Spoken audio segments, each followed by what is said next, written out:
Kadang kita suka mikir ketika temen yang ngingetin kita, apa sih lu so alim banget ngingetin gua gitu. Padahal sebetulnya temen yang baik itu temen yang selalu membuat kamu benar, bukan yang selalu membenarkanmu.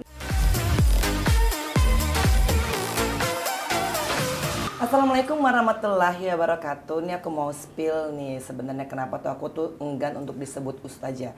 Karena rata-rata ustazah dan ustadz itu kan lulusan pondok pesantren. Sedangkan kalau Angelina Sondak dipanggil ustazah, terus ditanya nih, Mbak Enji, lulusan pondok pesantren mana?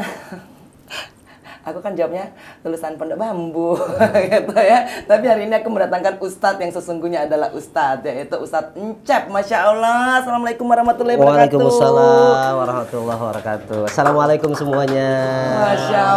Masya Allah, belum keluar lucunya nih kan. Masih kalem dulu, masih kalem dulu. Masih kalem dulu. Ustadz Iya. lulusan pondok pesantren mana? Saya lama pondok pesantren di Sukabumi. Masya Allah. Baru kita kuliah ke Jakarta. Oke, dan usianya sih masih muda banget ya. Kalau dilihat dari muka sih saya masih baby face gitu ya. Sekitar sweet 17 kayaknya. Masya Allah. Padahal sebenarnya aku hari ini tuh ingin berbicara mengenai hal yang sebenarnya tapi pantas-pantas aja kok ya. Aku mau minta saran sama Ustadz gitu kan. Kira-kira itu dalam mencari pasangan yang tepat. Siap. Ya kan. Terus niatnya yang lurus tuh harusnya bagaimana. Betul. Tapi nggak apa-apa ya ke Pak Ustadz yang jauh lebih muda dari aku. Kan ilmu itu nggak mengenal usia. Betul, insya Allah. Betul, Masya Allah. Dan pasti sih Ustadz Encep ini aslinya dari Sunda ya. Kalau saya membahasakan ke orang-orang, saya dari USA, Mbak. Oh. USA kan tulisannya tuh, orang Sunda asli. Oh. Ya. Aduh. Begitu. Kan biasa kalau anak sekarang itu selalu ada singkatan-singkatan begitu. Sampai kota aja dijadiin singkatan. Seperti Jogja, jodoh orang gua jaga.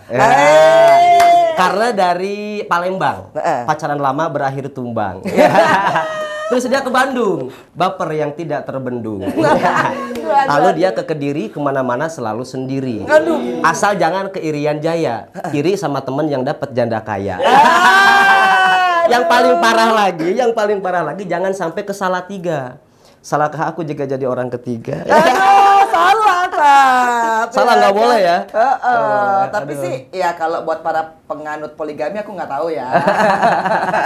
Nah aku nggak mau masuk ke situ. Masya Allah. Ya. Tapi kalau aku udah syaratnya aku nggak mau dipoligami loh, Ta. Insya Allah. Jadi coba mulai sekarang dipikir-pikirkan bagaimana mau memberikan advice buat seorang Angelina Sondak nggak mau dipoligami. Luar biasa. Ya kan? Insya Allah. Tapi insya Allah mau menikah untuk menambah ibadah. Insya Allah. Memang yang pertama kalau nikah itu kita niatkannya untuk ibadah. Niat karena Allah. Biar tujuan dari nikah itu sakinah itu dapat. Kalau kita niatnya lillahi ta'ala. Biasanya Mbak kalau kita nikah nggak karena Allah itu yang namanya rumah tangga kan kadang kita diomelin istri. Kadang, sering diomelin istri. Alhamdulillah sih sampai hari ini ya. Tapi memang begitu Mbak katanya. Karena dalam pernikahan itu katanya, ini Mbak katanya. Pernikahan itu ada 3 tahun. Ya. Tahun pertama suami bicara, istri mendengarkan. Suami bicara, Istri mendengarkan. Tahun kedua istri bicara, suami mendengarkan. Oke. Tahun ketiga suami bicara, istri bicara, tetangga mendengarkan. Aduh berantem dong. Iya. Mungkin Mbak Angelina Sondak pernah ngalamin itu. Tahun pertama suami bicara, istri mendengarkan. Iya. Biasanya kalau tahun pertama suami itu nurut sama istri. Misalkan kata suaminya, Teteh, tolong siapin baju AA ya, mau berangkat kerja. Iya AA, tahun pertama. Neng, jangan lupa ya nanti AA teh mau meeting, jangan lupa disiapin juga jasnya buat meetingnya. Iya AA. Neng, jangan lupa ya nanti makan malamnya pengen sama iga sapi misalkan. Iya AA. Itu tahun pertama pasti Mbak. Manis banget ya. Manis banget.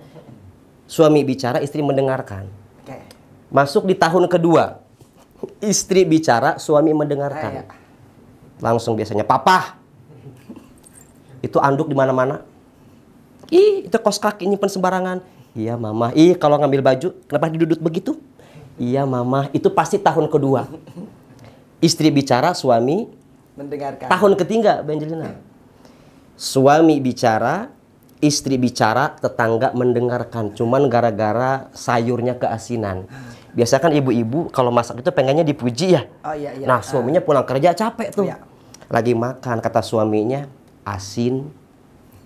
Coba, Mbak kalau dibilang asin sama suaminya masakan gimana? Masak aja sendiri. Ya kan langsung. Nah begitu pun, itu tahun ketiga pasti. Masak aja sendiri, usan asin. Suaminya pulang kerja, capek digituin. Kok mama ngegas sama ayah? Siapa yang ngegas? Kata ayahnya, emang bener kata ibu aku. Kamu mah sama kayak ibu kamu. Ibu kamu sama kayak ibunya ibu kamu. Ibunya kamu sama kayak ibunya ibu kamu. Aduh. 7 turunan di bawah.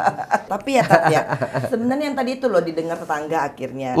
Kalau perempuan itu biasanya ngegas itu kalau lagi datang bulan. Oh gitu. Datang bulan biasanya di awal atau di akhir macam-macam ya? Tergantung bulannya lagi ada di mana sebelah kanan sebelah kiri.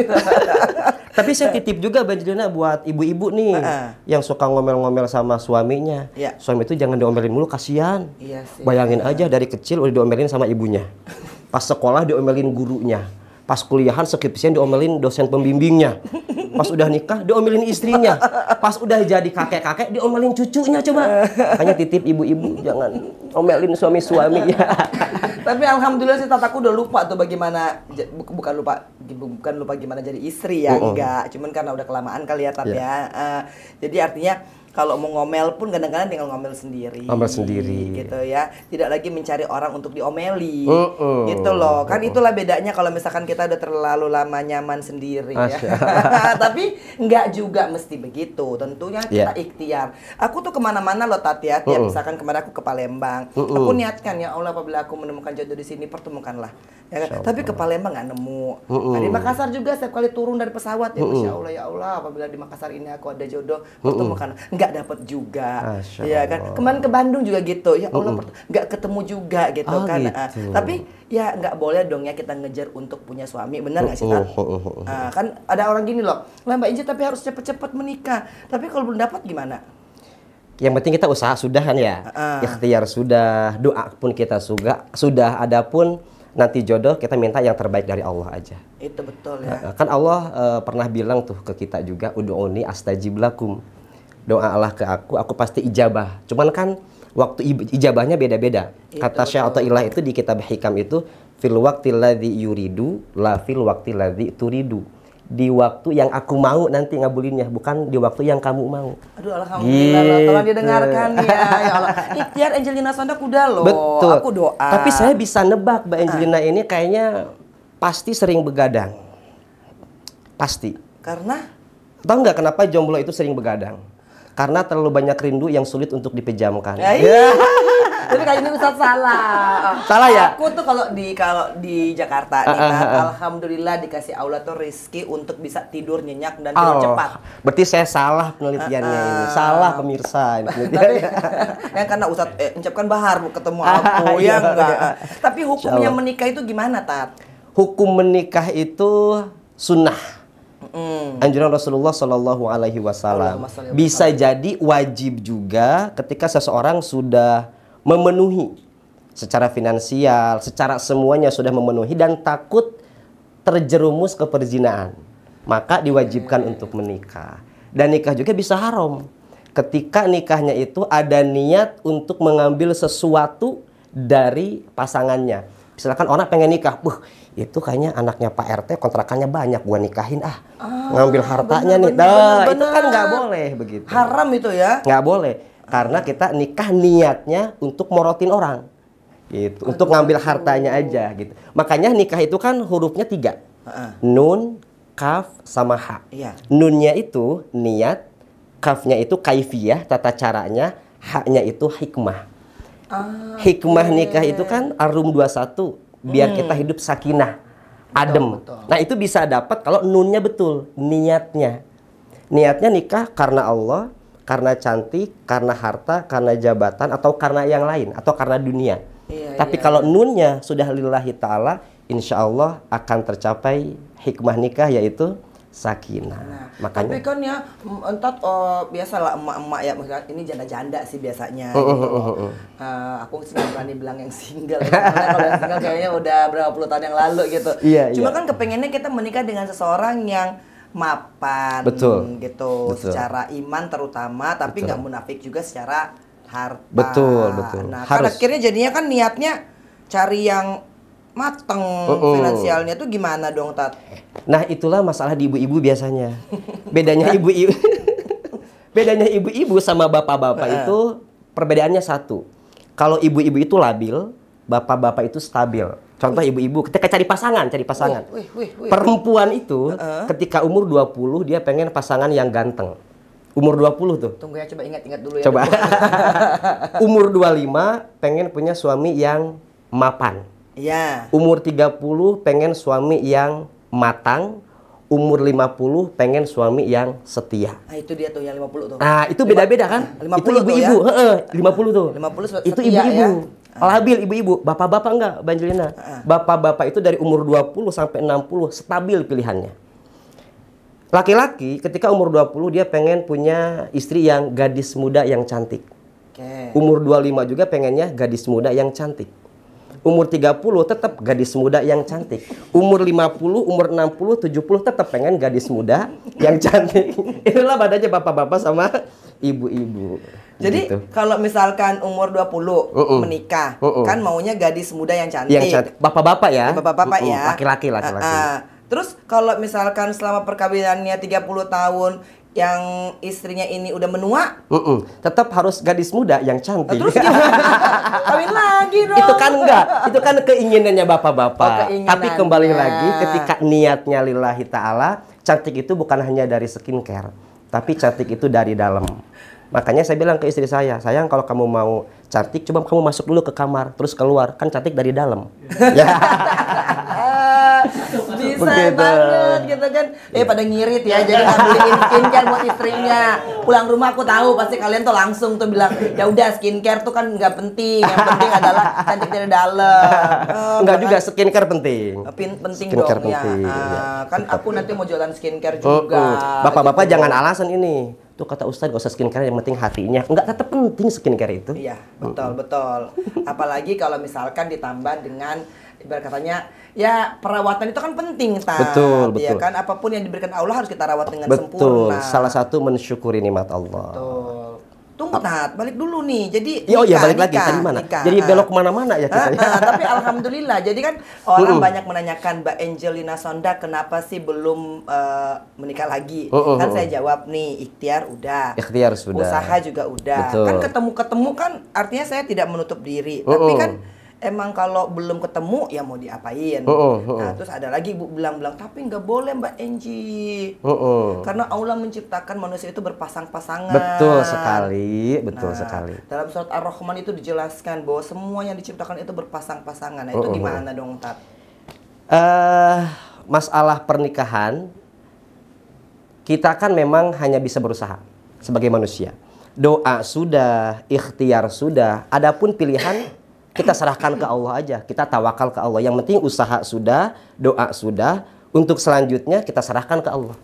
Gitu. Jadi nggak boleh memaksakan orang, kamu kenapa sih nggak nikah-nikah? Ih, padahal kamu udah tua nikah-nikah, tahu ya, awas kamu. Ya, itu ada tuh. Itu biasanya tangga sebelah Mbak Angelina Siapa gitu. namanya? Cik Edo cepati Mama Cii sebenarnya. Aduh ya Allah. Nggak bisa, kita nggak bisa memaksakan seperti itu. Kalau orang sudah berusaha, sudah mencari jodoh, sudah ikhtiar, sudah doa, ya kita tinggal tunggu aja. Lagian ibu-ibu ada kerjaan banget sih ngepoin hidup orang ya. Tapi kan namanya juga begitu ya, Tat ya. Namanya dunia sekarang kan tidak lepas daripada komentar orang. Betul sekali. Makanya cocok tuh lagu saya yang lagi viral. Apa? Cikini ke gondang dia. Terus? Orang iri hidupnya nggak bahagia. Cikampek ke Purbalingga, hidup capek kalau ngepoin tetangga. Ini bener nih. Cianjur ke Kampung Sawah, banyakin syukur daripada ngegibah. Magelang sampai Palembang, hidup tenang nggak ngurusin hidup orang. Itu kalau dinyanyiin enak Mbak Angelina Sonda. Masa sih? Itu viral, yang nonton udah 30 juta. Wih, cek TikTok saya dong, cek TikToknya dong. TikToknya ada di sini nih pokoknya. Tapi emang kayak gitu kan, akhirnya orang tuh jadi terpaksa untuk menikah. Saya tuh nggak pernah mau terpaksa untuk menikah gitu loh, Tat. Artinya kan, tapi juga saya menghindari dari fitnah janda. Karena kan ternyata fitnah janda itu luar biasa. Betul, saya punya sopir saya laki-laki. Namanya Pak Ikna, udah setia banget ngurusin Keanu dari saya masih di dalam ya kan. Nah, kalau misalkan kadang-kadang tuh saya emang selalu milih duduk di depan ya Tat ya, karena maaf nih kaki panjang. Nah, kan jadi kalau di ya, mobil aku kan mobil Kalia itu kan nggak terlalu lebar belakangnya. Nah, kadang-kadang aku memilih untuk duduk di depan Tat gitu loh, supaya itu aku bisa sendiri tapi enak misalnya asisten aku tuh di belakang gitu. Itu kan kadang-kadang kalau janda ada aja tanya, ya kan? Ya memang orang-orang biasa mengomentari. Aku suka lagunya tadi. Saya nyanyiin boleh nggak? Ya udah nyanyiin dong. Nanti diedit buat di TikTok tuh potongannya cakep. Oh ya coba. Cikini, Mbak Angelina boleh nyautin ke gondang dia. Okay. Ya. Cikini, ke gondang dia. Orang iri hidupnya nggak bahagia. Cikampek ke Purbalingga, hidup capek kalau ngepoin tetangga. Asik. Cianjur ke kampung sawah, Masuk. banyakin syukur daripada ngegibah. Palembang sampai Magelang, hidup tenang nggak ngurusin hidup orang. Masuk Pak Eko. Luar biasa. Iya, Nah, kan? itu salah satu metode dakwah saya ke ibu-ibu. Jadi saya setiap ceramah itu selalu menyisipkan nyanyian-nyanyian yang saya masukin liriknya itu yang ada ilmunya, Mbak Angelina. Betul, dan relate ya, dan Betul relate. sekali, relate banget di kehidupan Makanya ibu-ibu. tuh Ustadz Encep ini dikenal sebagai ustadznya emak-emak. Iya kan, biasanya tuh emak-emak punya problemnya apa sih? Utang. Setelah saya meneliti, meneliti lagi.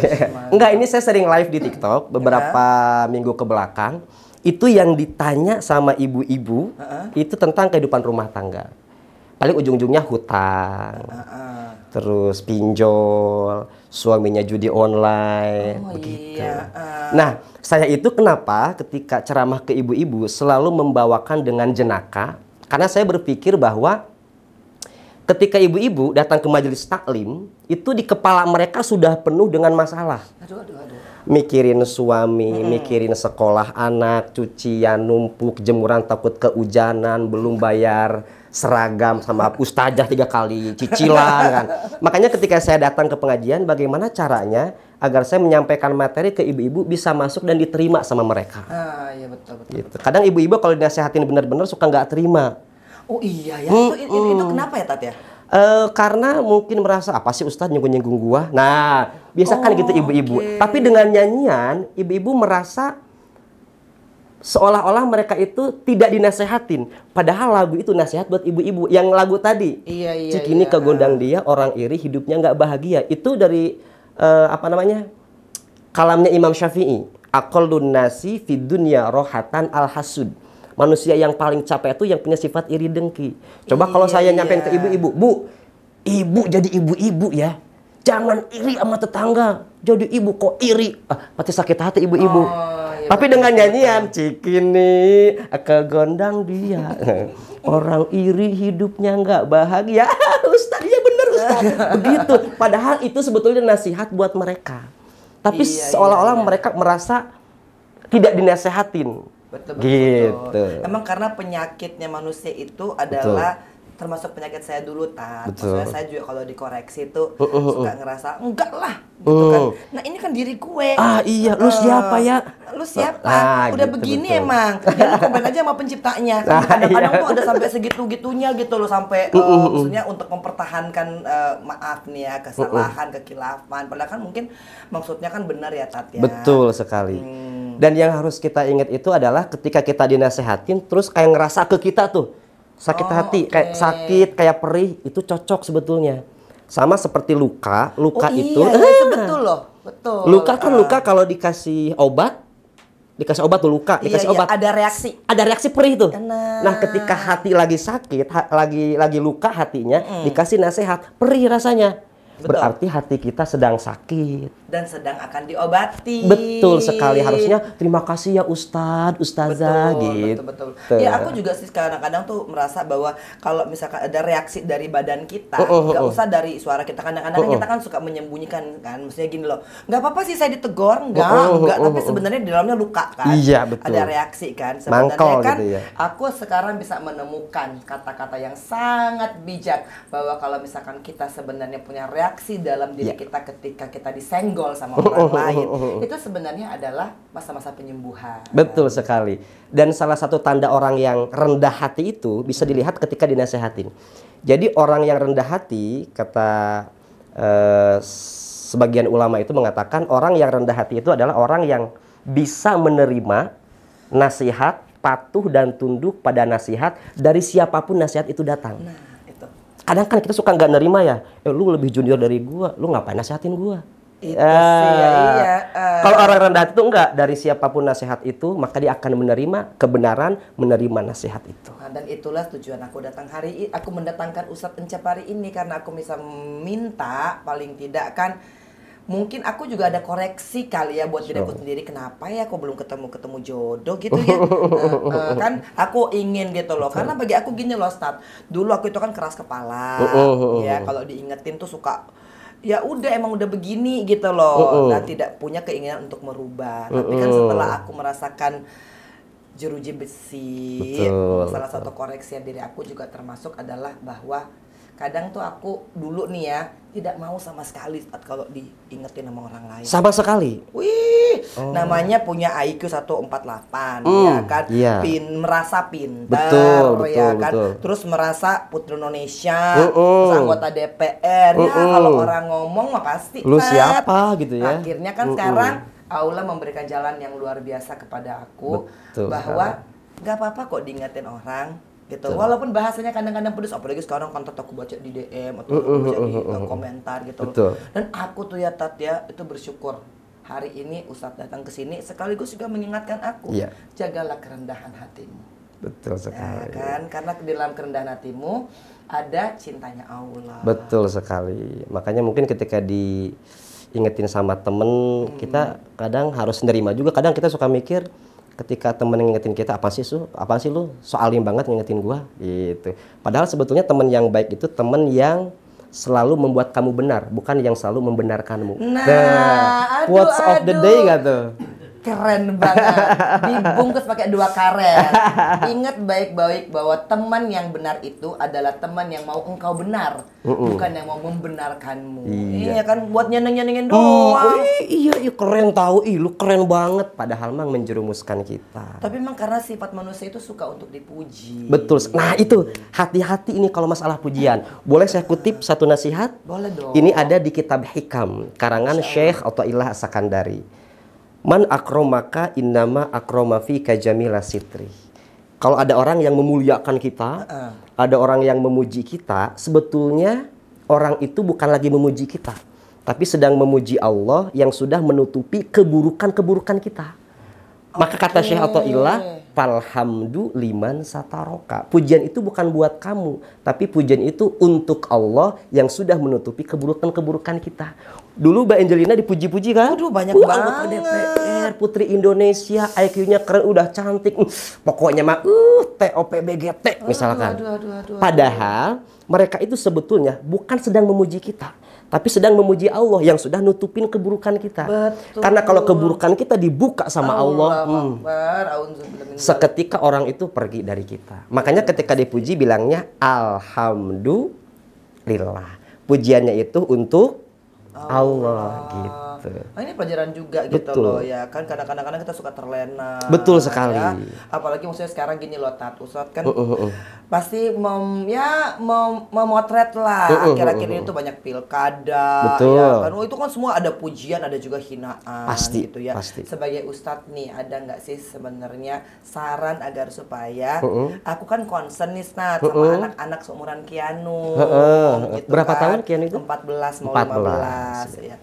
Agar supaya tuh tetap gitulah ada akidahnya, ada adabnya, yang tidak hanya dilihat dari ya media sosial yang cenderung akhirnya lebih banyak menghakimi dengan kata-kata yang menurut aku sih kurang enak ya. Iya, Tapi betul. katanya Mbak Enji itu emang udah zamannya.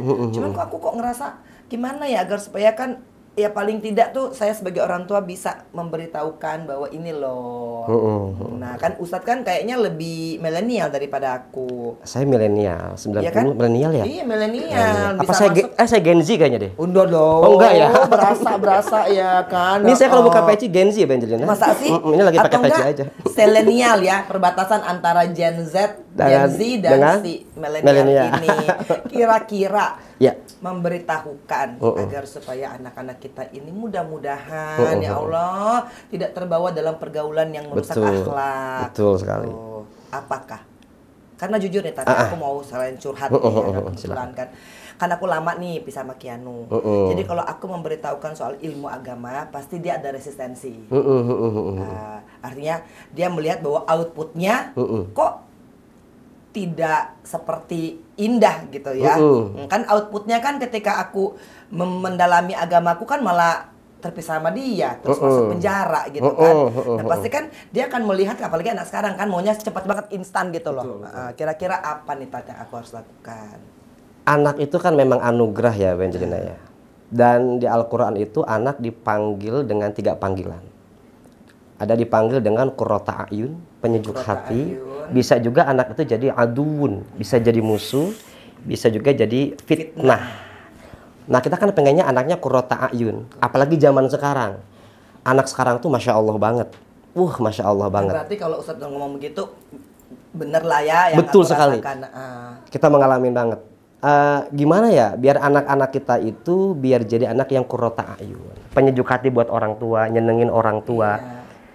Anak yang qurrata a'yun itu taat sama Allah, taat sama Rasulnya, bermanfaat bagi manusia. Nah kita pengen itu kan. Ini gimana caranya di era sekarang? Maka yang pertama, saya boleh mengutip kata guru kita itu, kalau orang tuanya kalong, anaknya kampret. Kalau orang tuanya nyolong, anaknya nyopet. Gitu. Jadi yang paling pertama sebetulnya. Contoh. Nah itu dia. Ketika kita pengen anak kita itu soleh dan solehah, maka kata Imam Ghazali, wa yabda'u bisolahin nafsi. Kita harus mulai kitanya juga bener ini. Itu betul banget. Yang pertama itu di era sekarang juga sama. Jangan sampai kita nyuruh ke anak sholat maghrib, kitanya nggak benar. Nah itu dia, kita aja nonton sinetron, nonton bola, masuk apa keranjang kuning. Nah itu dia. Jadi ketika ngajak maghriban ya sama kitanya, bukan nyuruh aja. Karena anak itu kan akan mencontoh. Betul. Makanya betul yang pertama itu harus teladan dari kita dulu. Nah kesulitannya aku tuh, aku kan sama Kianu nih ibaratnya berdua lah ya. Iya betul. Nah kalau aku lagi datang bulan nih kayak hari ini kan, aku otomatis agak kurang bisa membersamainya. Iya betul. Makanya aku tanya tadi pertanyaan awal tentang pernikahan. Oh gitu. Sebenarnya pengen tuh maksudnya Kianu juga punya sosok yang insya Allah bisa. Betul. Ya bisa dia memanutkan dirinya dan memantaskan imannya gitu. Aku juga gitu loh. Nah itulah kenapa aku bertanya ke Ustadz, karena memang pengennya Kianu ini menjadi qurrata a'yun. Betul. Itu kan baru pertama, ada teladan. Yang kedua yang dicontohkan sama Nabi Ibrahim tuh. Doa Nabi Ibrahim, Robbi habli minas solihin. Itu luar biasa. Nabi Ibrahimnya udah soleh. Itu kekuatan aku. Aku tuh sekarang cuma bermohon itu aja. Nah itu Mbak pokoknya Jelina. Cuma Robbi habli minas solihin. Betul sekali. Solihin. Titip ya doa buat Kianu Haja Barmasaid, Masya Allah kakaknya. Ya kan, wah ini soalnya ada ustadzku juga di sini. Ustadz Sofyan itu dulu bersama-sama guru aku, Ustadz Arifin Ilham. Masya Allah. Iya. Nah di Adikro ya kita ya. Sentul ya. Di Sentul. Nah kebetulan kalau Pak Ustadz Arifin Ilham masuk ke dalam, nah dan bertemulah dengan ya pokoknya pengikutnya Ustadz Arifin Ilham. Nah begitulah, ini adalah anaknya, berarti adiknya Kianu. Masya Allah. Alhamdulillah ya. Nah, jadi kan keberkahannya ada tuh. Iya, keduanya oke. Robbi habli minas solihin. Ya doa dari orang tua. Saya sambung dulu yang doa tadi. Kenapa kita sebagai orang tua harus mendoakan anak? Karena salah satu doa yang pasti diijabah, itu pasti banget. Doa yang pasti diijabah adalah doa dari orang tua ke anaknya. Luar biasa. Makanya Mbak Jelina, saya dulu waktu dari kampung, dari pelosok ke Jakarta, saya itu tidak berbekal apa-apa. Maksudnya? Ketika mau kuliah, jadi bapak sama Umi itu kan udah nggak sanggup kalau saya harus kuliah di Jakarta. Iya. Tapi saya pengen dari pesantren itu saya pengen kuliah. Tapi modalnya satu. Saya bilang ke Umi, Bapak nggak usah mikirin biaya kuliah, nggak usah mikirin biaya di Jakarta. Yang penting satu, doa. Saya bilang. Oke, itulah ya. Dan modal utamanya itu jangan dulu mikir-mikir cukup nggak ya buat kuliah ke luar negeri, duitnya nyampe nggak. Tapi usahakan modalnya itu adalah doa. Doa Khususon orang tua. Orang tua ibu mungkin. Betul. Keramat lah itu mah. Doa orang tuh keramat banget, orang tua. Luar biasa. Merasakan banget sampai sekarang. Orang tua semua doakanlah anak-anakmu. Iya, ya betul kan? sekali. Nah, terus ketiga, Tadi yang pertama apa? tadi Teladan. itu yang pertama contoh. Contoh. Yang kedua itu Rabbi habli minas solihin. doa ya. Doa. Sama yang ketiga ya harus menjaga lingkungan anak-anak memang. Itu sih perlu. Itu. Tetap ya. Sangat berpengaruh sekali. Zaman saya pesantren, itu yang namanya puasa Senin Kamis itu sudah menjadi wajib. Malu kalau makan di hari Kamis. Makan di hari Senin itu malu banget. Sangat malu. Tahajud itu, duha itu udah lumrah banget. Iya. Karena lingkungannya bagus. Betul. Saya ke Jakarta. Kuliah berat rasanya itu. Senin Kamis sudah mulai longgar gitu ya. Tahajud duha udah mulai longgar. Itu zaman-zaman kuliah gitu. Lingkungan ya. Lingkungan. Tapi nih Tat, aku mau kasih nih Tat. Ini ibarat katanya anti hipotesanya. Karena apa? Aku itu kan justru memahami muslim dalam lingkungan yang tidak baik. Bener nggak Tat? Lingkunganku penjara. Betul. Ya kan? Kalau dibilang orang bilang penjara penjahat semua. Nah, kalau kasarnya lagi orang bilang tempatnya sampah masyarakat.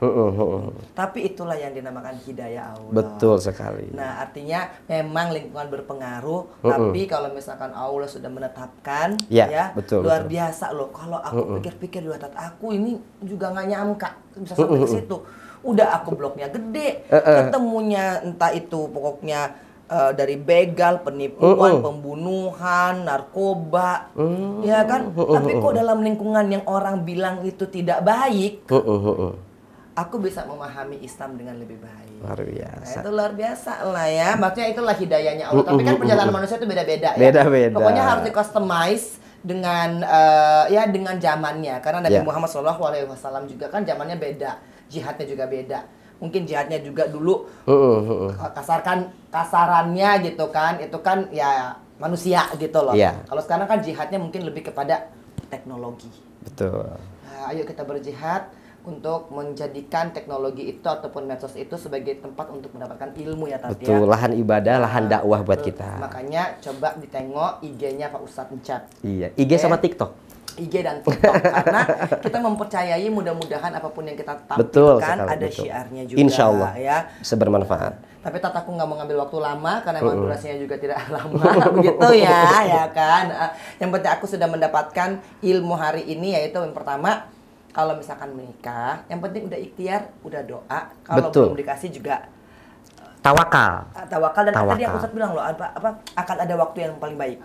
Di waktu yang Allah mau, bukan yang kamu mau. Di waktu yang Allah mau. Nah, kemudian kedua, aku udah konsultasi juga soal anak gitu kan. Udah ada 3 gitu kan. Nah, yang pertama itu adalah bagaimana menjadi teladan yang baik. Kemudian kedua adalah bagaimana agar supaya anak-anak menjadi qurrata a'yun itu adalah dengan rajin-rajin ibunya bapaknya doa. Ya kan, mohon, karena doa dari orang tua itulah yang nyampe gitu kan. Itu ibarat katanya jalan langit. Nah, yang ketiga itu adalah bagaimana kita bisa menciptakan lingkungan yang baik. Nah, bismillah ya Tat ya. Ustadz salam buat istri dan juga anak-anak, dan untuk semua fansnya Ustadz Encat gitu loh, ya kan, yang emak-emak itu. Nah, dan juga buat asisten yang ngikut ya. Semoga berkah barokah ya. Ustadz Bahrijal. Dan kayaknya aku tuh punya oleh-oleh buat Ustadz. Oh gitu. Dari Kisera, itu adalah hijab 4 warna. Tapi buat istrinya. Siap. Ya kan? Siap. Istrinya 1 kan, Tat? Insya Allah. Oh, Masya Allah ya kan. Maksudnya kalau 2 aku mau kasih 2 gitu loh ya kan. Tapi kalau 1 alhamdulillah berarti 1 gitu ya. Buat istrinya aja. Kalau buat saya pakai hijab enggak? Oh ya, itu dia tuh ya kan nggak mungkin dong ya. Tapi kan Ustadz anaknya perempuan masih kecil. Masih kecil, masih kecil. Oke, bolehlah 2 berarti ya kan. Anaknya kan kecil kan. Nah, Masya Allah, ini dari orang Bandung. Oh, ini produk dari Bandung juga, Bandung. gitu loh, dari Teteh Ina Kisera. Nah, ini tuh ada hijab 4 warna lah. Nanti pokoknya Ustadz tinggal menyesuaikan ya, Tat ya. Baik. Salam buat istri, salam buat anak yang satunya menyusul. Terima kasih semuanya ya yang udah nonton Kema Entertainment. Jangan lupa di subscribe, like, share, dan komen. Kami ikhtiar saja. Allah yang menentukan subscribernya, Allah yang menentukan viewersnya. Wassalamualaikum warahmatullahi wabarakatuh.